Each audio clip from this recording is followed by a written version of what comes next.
We're looking at the Komenda Sugar Factory. Residents notify police of planned protest against the lease of the facility. The story is on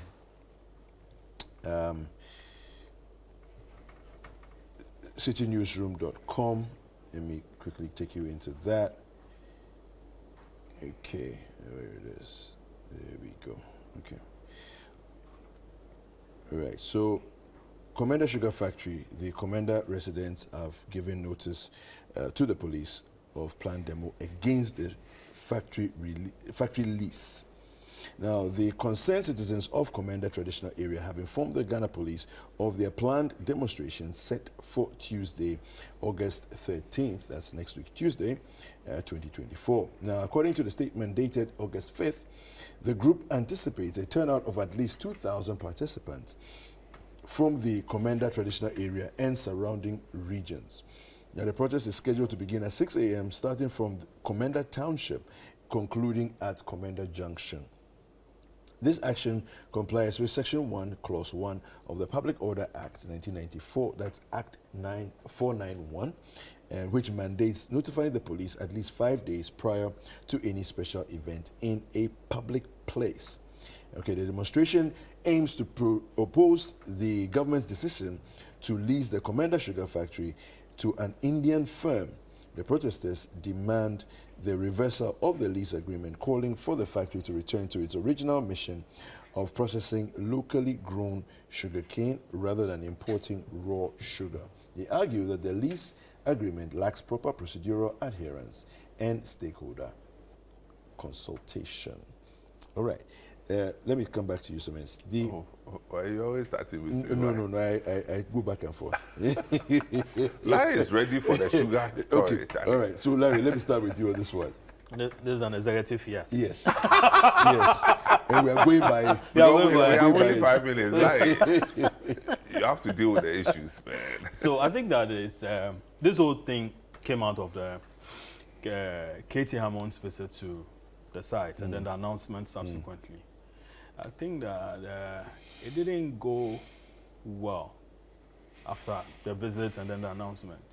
Now, you can't just, for a facility that has been left for almost 8 years unattended to, you can't just out of the blue come and say that, oh, we are giving it to the Indians to process sugar and then so and so and so and so. Now, under what condition? Okay?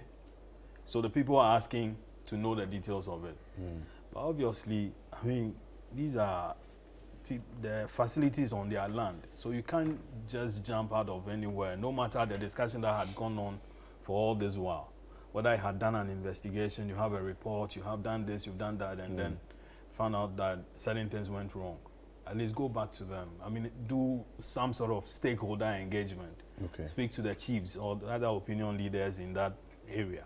And then say that, oh, these are the options that's available for government. You would have planned all this Indian thing long ago, okay, before meeting them. And then you can even say that, listen, give us some 2 or 3 of your guys who would partner these guys, the Indians, to do this job and then do it very well. How many acres of land do you have available that you can give to us so that we can quickly start cultivation of the sugar cane, so that your people down there can also be feeding the factory with a lot of their produce? Okay. Yes. With that, then everybody is involved. I mean, this is public administration. It's not a private kind of thing. And even if it's a private management, sometimes you set up the company, but suddenly your HR, your so become part and parcel of that institution, and they have some ideas as well towards a continuous improvement of whatever it is whatever ideals you have. But just moving from nowhere and then just throwing it out there, and then you go on radio. I listened to him on Eyewitness News being interviewed by Sanda. No, Sanda. Salom. The other gentleman. Nana Tufo. Okay. And it was bad. He was, I thought Ahmed, I mean, more like saying that he thought Ahmed was more sensible. and that he had been on Joy, he had been here, and then trying to explain how to differentiating between sale and lease agreements and so on. You know, I mean, KT, sometimes, I don't know who his managers are, but I mean, his choice of words. And if this is being said on radio, you can imagine what he's telling the people down there or how the people down there feel. It is not good enough. We are part and parcel of this whole thing. Somebody might have started it, you came, you have a different idea or a different approach towards how it should be done.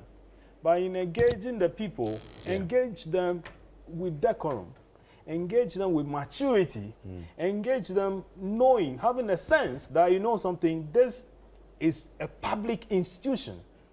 You are there as a minister, okay, to manage the affairs of the state, the resources. You just don't throw words at people as though you are talking to your children or your grandchildren or those below. We are not kids. Talk to the people. Go down there. Talk to them very well. I mean, every day must we be going through this strife every now and then? When there's, I mean, people are dying out of hunger, you know, and other things. You just don't do that. So, I mean, now the people are going to demonstrate. If I were the president, I would have asked him, go there and go and talk to them. Meet the people who want to organize this thing. Engage them.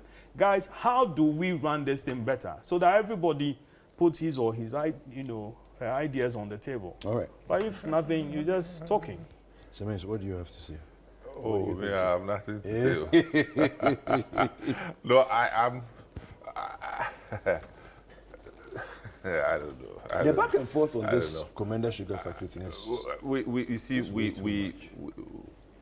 we think that agitations necessarily Lead to something. lead to solutions as a country. You understand? Yeah. In the first place, I want to believe that the minister and his team did the right community consultations, given the nature of the sugar factory and what it means to the local economy of Komenda. You understand? You know, don't forget that the running mate of the NDC comes from Komenda. Yes. okay. So you see you can't get away with too many things there. And I would expect that the right consultations with the chiefs and the opinion leaders should have been made before. I mean, you can sign your lease, whatever agreement, but know that it's cited within a community, and the leadership of the community should be aligned. It's not because they are putting in money, but because they are stakeholders. So if we haven't done that, then I think that's the missing link. I don't think the lease by itself should be a problem. You understand? Because it's more, 2 decades and a bit, right? 25 years old. 15 to 20 years. 20 years. That's a long time, a very long time. So, but it's just how we have not engaged the right people. You know, in these things, what you do is you do your engagement such that even if the youth or the citizens of the community have a problem, they should direct their problems to their chiefs and not to you. But if you put yourself in a line of fire, then everything goes haywire. Trust me, if they push it without dealing with the stakeholders and the community leaders, it will not succeed. It won't succeed. And you don't want a sugar factory to be operating with military people always guarding them. It's You know. not the way to go. So they need Like to Songo. go back and who? Like Songo Salt. Like the Songo Salt incident, where the military and police are always there. They police them to do the work. Well, the soldiers, a while ago, there was a parliamentary report about how soldiers and then the military people are, soldiers and police people are deployed every now and then to run into conflict with the community. Look, politicians and Salt their communication. When you are in opposition, the kind of communication elements that you throw into the system in order for you to come into government, know that people will throw it back at you. Because if you are telling the whole world that the salt thing is bad, that the deal is bad, just know that one day you will be in government. Yeah. Yeah. And I'm pretty, the sort that particular place has gone through various phases with several companies. That's at the last count. We had But- about 15 companies. Yeah, but no company Yeah. on record Yeah. has invested like this much like Yeah. Electrochem. Yeah. I think that's no, just that's, a matter yeah, of fact. that's a matter You of know, fact. but Yeah, again, it yeah. boils down to how we engage the communities. yeah. Because there are different layers. Yes. Okay, and see something. The more we increase the rate of unemployment, the more agitations we have in these things. Yeah, but it's because people don't have work to do. So the devil finds work for the idle. And this phenomenon is widespread in West Africa. Yeah. Nigeria is at the brunt of it. Yeah, they To started waving the Russian flag all over the place, and then their CDS had to come in. Then the presidency is saying, listen, I mean, let's not talk about coups yet. All right, gentlemen, thank you very much. Thank you, Thank you for joining us this morning, having the fantastic conversation. Thank you, Samens. Thank you, Larry. And thank you, too, for watching the News Review segment.